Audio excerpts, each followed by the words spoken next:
আমাদের মাঝে অনেক বিরিয়ানি লাভার আছে যারা বিরিয়ানি খেতে ভালোবাসে, কিন্তু বিরিয়ানি রান্না করতে অনেক ঝামেলা।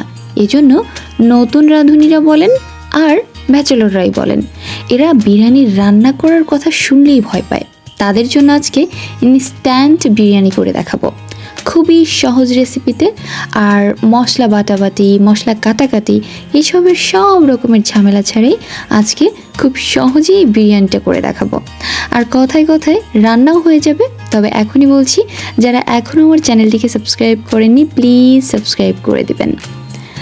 এর জন্য আমাদের প্রথমেই লাগবে চিনি গুঁড়া চাল। আপনারা চাইলে কিন্তু বাসমতি চাল বা আদার্স অন্য কোনো চাল নিতে পারেন। আমি এখানে চিনি গুঁড়া পোলাওয়ের চাল নিয়েছি, আর এটা হচ্ছে আমি 4 কাপের মতো নিয়েছিলাম।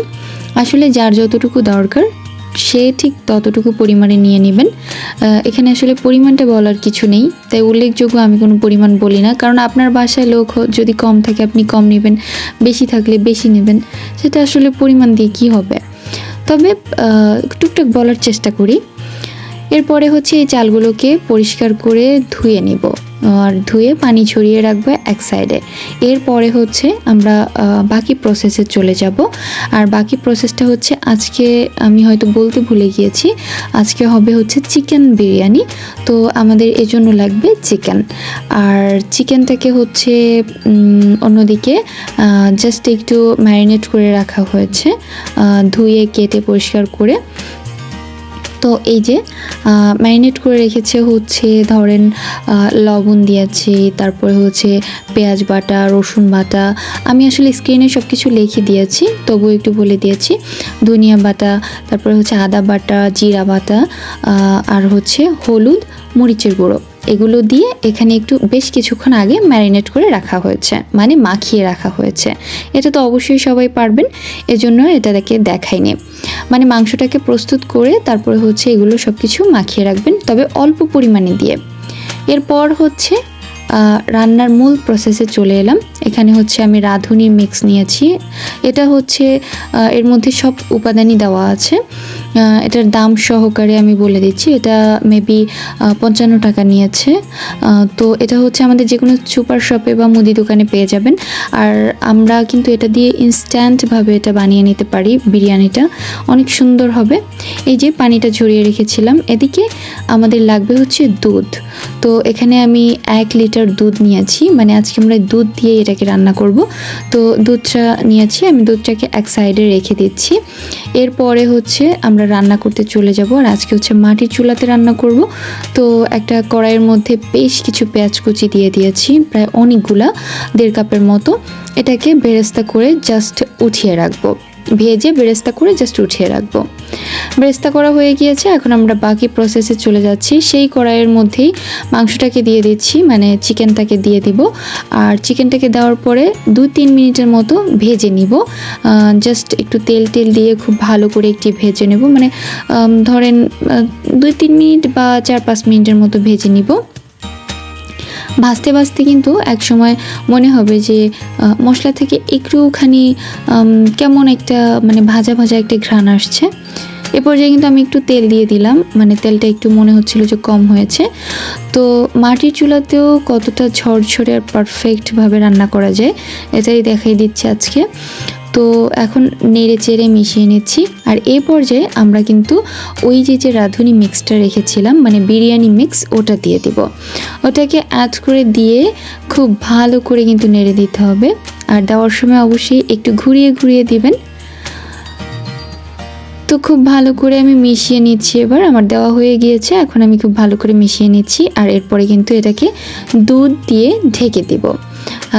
মানে দুধটা হচ্ছে আমরা আজকে 2 ভাগে দিব। একটা হচ্ছে চিকেনের মধ্যে 1/2 লিটার দিব, আর 1/2 লিটার হচ্ছে ভাতের মধ্যে দিব।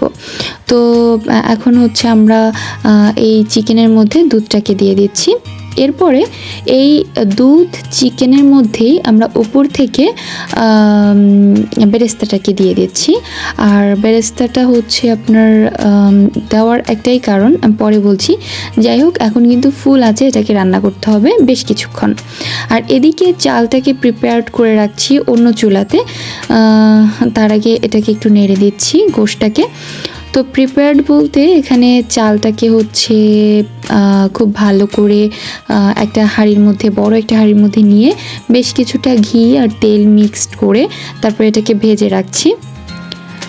এদিকে আমাদের মাংসটা কিন্তু রেডি হয়ে যাচ্ছে, আর তার আগে কিন্তু আমি ভাতের ডিটেলসটা বলে দিচ্ছি, কারণ এটা হচ্ছে অন্য চুলাতে হচ্ছে এজন্য। তো এখন গোশটাকে নামিয়ে নেওয়ার পালা, আর এদিকে আমরা ভাতটাকে একটু দেখে নিই। এর মধ্যেই বলেছিলাম যে তেল আর ঘিয়ের মধ্যে বেশ কিছুক্ষণ চালগুলোকে ভাজতে হবে, আর প্রায় 5-7টার মতো কাঁচা ঝাল দিয়ে দিয়েছি। আর হচ্ছে এরপরে হচ্ছে দুধ দিব, বাট খুব ভালো করে কিন্তু চালটাকে ভাজতে হবে, আর ভাজার মানে সময়টা কিন্তু চুলার আঁচটাকে মাঝারি রাখতে হবে। খুব ভালো করে ভেজে নিচ্ছি একটা ফ্লেভার আসা পর্যন্ত। এরপরে হচ্ছে দুধ অ্যাড করে দিচ্ছি, আর এর মধ্যে অবশ্যই পারফেক্ট লবণ দিতে হবে, কিন্তু মানে চালটা ভাজার সময় অবশ্যই লবণটা আগে দিতে হবে। তো যাই হোক, পানি, ফুটন্ত পানি দিয়েছি আমি এখানে, দুধ দিয়েছি আধা লিটার, আর হচ্ছে ফুটন্ত পানি দিয়েছি মোট 4 কাপের মতো পানি দেওয়া হয়েছিল, 4 কাপ থেকে একটু কম। তো এরপরে হচ্ছে আমরা একটা তাওয়া বসিয়ে দিয়েছি, তাওয়ার উপরে হাঁড়িটা বসিয়ে দিয়েছি। এখন এই হাঁড়ির মধ্যেই আমরা ওই যে রান্না করা গোশটা ছিল ওটা দিয়ে দিচ্ছি, দিয়ে খুব ভালো করে মিক্সড করে নিব, আর মিক্সড করার পরে এটাকে দমে রেখে দিব। দমে রাখার পরে আমি কিন্তু আবারও আপনাদের দেখিয়ে দিব। তো এটাকে যদি আমরা তাওয়া ছাড়া রেখে দিই তাহলে কিন্তু তলাটা পুড়ে যেতে পারে, এজন্য অবশ্যই তাওয়াটা দিয়ে রাখবেন। তো তাওয়াটা দেওয়ার পরে আমি এখানে নেড়েচেড়ে মিশিয়ে নিয়েছি, এখন এটাকে ঢেকে দিব। প্রায় 10 মিনিট পর এটাকে দেখতে ঠিক এরকম হয়েছে, আর দেখে মনে হচ্ছে যে আরও 5 মিনিটের মতো রাখতে হবে। তো এখন কিন্তু খুব ভালো করে নেড়েচেড়ে দিতে হবে, একদম তলা ঘষে উল্টে পাল্টে দিতে হবে আর কি। তো উল্টে পাল্টে দেওয়ার পরে আবারও ঢেকে দিব, আর এরপরেই আমরা খাবার জন্য সার্ভ করে একটু দেখিয়ে দিব। তো এখন এটাকে ঢেকে রাখছি। সার্ভ করতে চলে এলাম। শসা, লেবু, যার যেটা মনে চায় সেটা দিয়ে কিন্তু সার্ভ করতে পারবেন। আর নতুন রাঁধুনিদের জন্য বা ব্যাচেলরদের জন্য খুব সহজেই কিন্তু এই চিকেন বিরিয়ানিটা করা যায়।